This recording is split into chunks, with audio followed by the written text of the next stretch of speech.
Good morning students. आज हम हिंदी मंजरी से पाठ 9 हिंदी विश्व शांति की भाषाएं को पढ़ेंगे। प्रस्तुत पाठ में हिंदी प्रेमी साई जी माकिनो जो थे रत्नावली कौशिक की बातचीत पर आधारित ये पाठ को लिखा है। अब इससे पहले हम इसके जो लिखने वाले लेखक हैं उनके बारे में जानकारी प्राप्त करेंगे। अब आप देखिए, जापान में 11 फरवरी सन 1924 ईस्वी को जन्मे साईजी माकिनो हिंदी भवन द्वारा हिंदी रत्न से सम्मानित किए जा चुके हैं। आपने हिंदी में कई पुस्तकें लिखी हैं। मूलतः आप पशु चिकित्सक थे।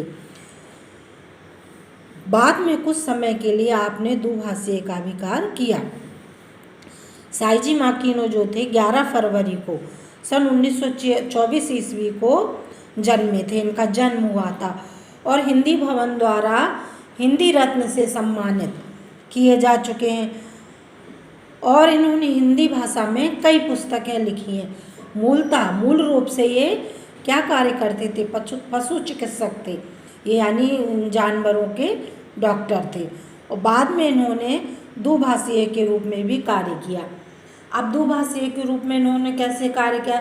साईजी माकिनो जो थे ग्वालियर में जापानी तकनीकी की एक बिरला फैक्ट्री लगाई थी। जापानी इंजीनियर जो थे हिंदी भाषा को नहीं जानते थे और उस फैक्ट्री के जो मजदूर थे जापानी भाषा से अनभिज्ञ थे। जो मजदूर लोग थे वो जापानी भाषा नहीं जानते थे। अतः साईजी माकिनो को वहाँ पर दुभाषीय के रूप में कार्य करने के लिए वहाँ जाना पड़ा। आप इस पाठ को देखिए। जापान में 11 फरवरी सन 1924 ईस्वी को जन्मे साईजी माकिनो 26 वर्ष की उम्र में एक बार भारत जो आए तो फिर वहीं के होकर रह गए। आए तो गांधी जी के सेवा संग्राम में स्थित हिंदुस्तानी तालीमी संघ से पशु चिकित्सक के रूप में थे, पर हिंदुस्तान का ऐसा रंग चढ़ा कि फिर वह लौटने का मन ही नहीं हुआ। खादी तथा अपनाई संपूर्ण चिंतन की गांधी में हो चला। आइए मिलते हैं महात्मा गांधी और रविन्द्रनाथ टैगोर के इस अनन्य भक्त और हिंदी प्रेमी साईजी माकिनो से। साईजी माकिनो का जन्म जो 1924 को हुआ था और 36 वर्ष की आयु में वे भारत आए थे। और जब भारत वो ऐसे आए कि उनका लौटने का मन ही नहीं हुआ, फिर गांधी जी से सेवा संग्राम में तालीमी माने शिक्षा संघ के रूप में पशु चिकित्सक के रूप में आए थे, परंतु उनके ऊपर भारतीय का ऐसा रंग चढ़ा कि वो उनका जाने का मन ही नहीं हुआ। और भारतीय अनन्य भक्त हिंदी प्रेमी साईजी माकिनो भारत के होकर ही रह गए और उन्होंने अनेक कार्य किए। अब प्रश्न ये है कि भारत आने के पीछे उनका क्या विशेष उद्देश्य था? मतलब वो भारत क्यों आए थे? वो भारत पशु चिकित्सक के रूप में आए और फिर शांति निकेतन में गुरुदेव के पास रहकर जीवन का अर्थ और सोच समझ से उनकी धारा ही बदल गई थी। फिर दूसरा, हिंदी सीखने पढ़ने का सिलसिला कैसे शुरू हुआ? जब 1959 में पंढरपुर सम्मेलन जो था वहाँ पर विनोबा भावे जी से ने कहा कि हिंदी सीखना प्रारंभ करूं और हिंदी सीखकर एक अच्छा हिंदी जो नहीं जानते उनको मैं सिखाऊं। अब है सेवा संग्राम में रहकर अपना चरखा चलाना भी सीख गए होंगे। अब जब वो गांधी जी के साथ सेवा संग्राम में रहे तो वहाँ पर उन्होंने क्या किया? चरखे का प्रचार किया और चरखा चलाना सीखा और प्रशिक्षण की आवश्यकता भी उन्होंने महसूस की। अब है गुरुदेव टैगोर का साथ और शांति निकेतन का वातावरण आपको कैसा लगा? शांति निकेतन का जो वातावरण था, प्राकृतिक सौंदर्य साईजी माकिनो को बहुत ही प्रभावित किया। शांति निकेतन का परिवेश जो था वह इतना शांत था कि वहाँ पुस्तकालय में बैठे अगर बैठे होते थे तो घड़ी की आवाज़ सुन सकते थे। शांति निकेतन में विश्व की तमाम संस्कृतियों के समाये रखने की क्षमता थी कि मतलब इतना वहाँ का शांत वातावरण था कि वो अगर पुस्तकालय में यानी लाइब्रेरी में बैठे होते तो उस शांति के वातावरण में भी घड़ी की आवाज़ आसानी से उनको सुनाई देती थी। अब इसके अलावा आपने और भी कई पुस्तकें लिखी होंगी, जैसा कि मैंने उनके जीवन परिचय में बताया कि वो थे तो एक चिकित्सक, परंतु उन्होंने कई पुस्तकें भी लिखी हैं और इसके लिए उन्हें पुरुष हिंदी भवन द्वारा हिंदी रत्न से भी सम्मानित किया गया था। और वो दुभाषीय के रूप में उन्होंने भारत में आकर कार्य किया। ग्वालियर में जो फैक्ट्री लगाई गई थी, बिल्डा फैक्ट्री, वहाँ पर वो जो काम करने गए थे तो दुभाषीय के रूप में, मतलब दो भाषाओं को बताने के लिए। लिखने पढ़ने के अतिरिक्त आपको कौन से शौक़ थे? साइजी माकिनो जो थे, जापानी बगीचा लगाना बहुत अधिक पसंद था। वे जहाँ जाते फूल पत्ती और पेड़ों के साथ दोस्ती कर लेते, जगह जगह पेड़ लगाता। कुछ लोग जापानी फूल लगाने की कला सीखने आते। साइजी माकिनो जो थे प्राकृतिक प्रेमी थे, फूल पत्ती लगाते और उनके पास जापानी फूल लगाने की कला सीखने के लिए भी लोग आते थे। अंत में कोई ऐसी बात जो आप अपने पाठकों को से कहना चाहेंगे? तो उन्होंने मुझे हमेशा इस बात का खेद माने दुख रहता है कि जितना भारत माता का नमक खाया उतनी उनकी सेवा नहीं की। भारत बहुत बड़ा देश है, उनका दिल भी बहुत बड़ा है, दुनिया का कोई देश उसका मुकाबला नहीं कर सकता। वो कहना चाहते हैं कि भारत एक बहुत बड़ा देश है, उसके मुकाबले अन्य कोई देश उसकी बराबरी नहीं कर सकता। अब सर्वप्रथम आप इसमें विचार और कल्पना से देखें। क्या? विचार और कल्पना से। इसमें है हिंदी भाषा राष्ट्रभाषा है, किंतु देश के अनेक प्रदेशों के इसके अतिरिक्त प्रादेशिक भाषाएं भी बोली जाती हैं। नीचे लिखी भाषाओं का उनके प्रदेश से मिलान कीजिए। अब ये जो भाषाएं हैं तो किस प्रदेश में या किस जगह बोली जाती हैं उसका आपको मिलान करना है। तो सबसे पहले आप देखें मराठी। मराठी जो है कहाँ बोली जाती है? महाराष्ट्र में, ये नंबर 1। अब नंबर 2 मलयालम। मलयालम कहाँ बोली जाती है? तो नंबर 2 केरल। कहाँ बोली जाती है? केरल में। अब है कन्नड़। कन्नड़ कहाँ बोली जाती है? कन्नड़ है कर्नाटक। अब है तेलुगु।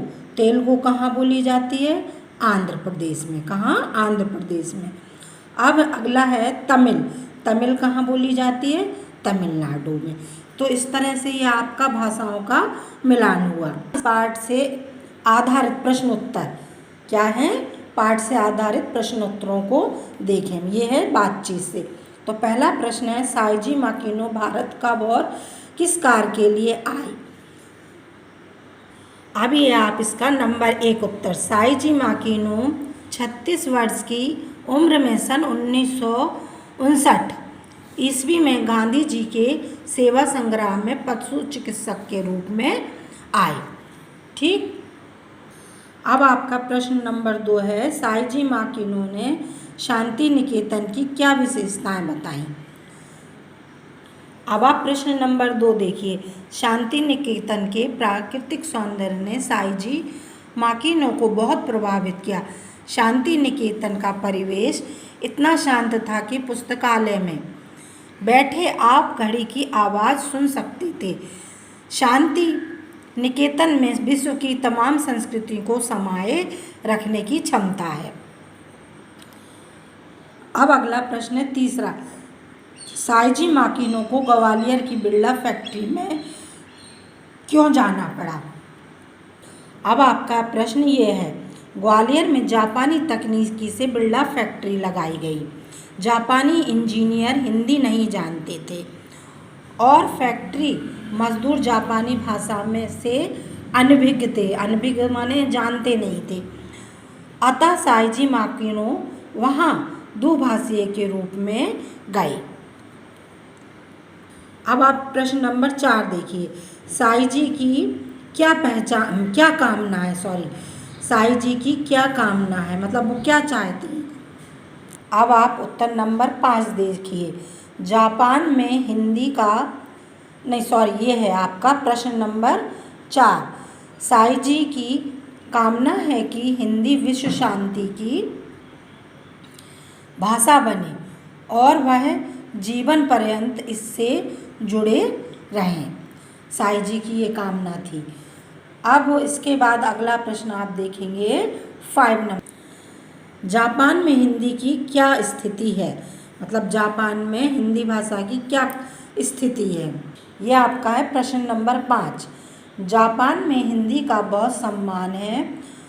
ओसाका और टोक्यो में बीए और एमए स्तर तक की हिंदी पढ़ाई जाती है। जापानी में संस्कृत शब्द भरे पड़े हैं, मतलब उनका हिंदी भाषा के बारे में विचार पूछा गया है। तो जापान में संस्कृत भाषा के जो शब्द हैं भरे पड़े हुए हैं। अब आप प्रश्न नंबर 6 देखिए। साई जी ने पाठकों को कौन सा संदेश देना चाहा है। अब आपका है ये प्रश्न नंबर 6। साई जी का पाठकों के लिए संदेश है कि अपने देश को आगे बढ़ाने के लिए अपनी भाषा और संस्कृति की काम आती है। यह है, फिर से सुन लें ध्यान से। साई जी पाठकों को लिए संदेश है कि अपने देश को आगे बढ़ाने के लिए अपनी भाषा और संस्कृति ही काम आती है। अब आपका है प्रश्न नंबर 7। हिंदी भाषा के क्षेत्र में कुछ जापानी लेखकों के लिए किए गए स्तंभ कार्य एवं स्तंभ खा में अपने नाम दिए गए हैं, उनका सही मिलान कीजिए। आपका इसमें सही मिलान है, देखिए नंबर क कार्य और खा नाम। तो ये तो है इसके काम, इस साइड का में, और खा में है किए गए लोगों द्वारा कार्यकर्ताओं के नाम।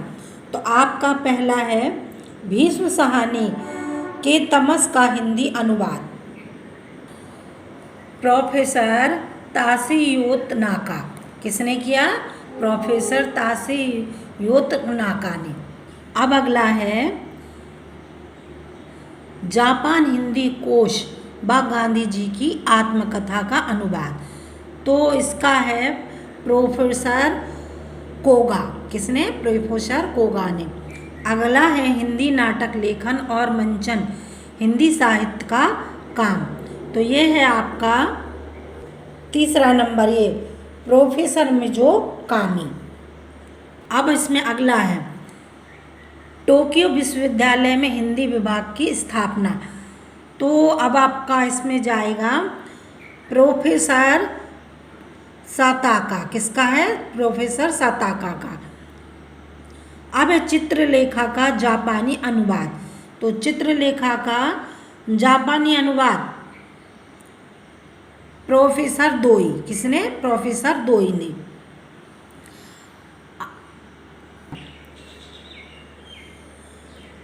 भीष्म साहनी के तमस का हिंदी अनुवाद प्रोफेसर ताशीयोत नाका। ठीक। अगला है जापानी हिंदी कोश व गांधी जी की आत्मकथा का अनुवाद। यह है आपका प्रोफेसर कोगा। ठीक। अगला है हिंदी नाटक लेखन और मंचन। तो इसका है आपका नंबर, क्या है? तीसरा नंबर प्रोफेसर मिजो कामी। अब अगला है इसमें हिंदी साहित्य का काम। ये आपका 4 नंबर है, प्रोफेसर साकाता। इसमें अगला देखें टोक्यो विश्वविद्यालय में हिंदी विभाग। क्या है? टोक्यो विश्वविद्यालय में हिंदी विभाग, प्रोफेसर दोई। ठीक है। अगला देखें इसमें चित्रलेखा का जापानी अनुवाद। यह आपका साईजी माकिनो। ठीक है। इस प्रकार से ये आपके पूरे हुए। अब आप इसमें देखिए भाषा की बात से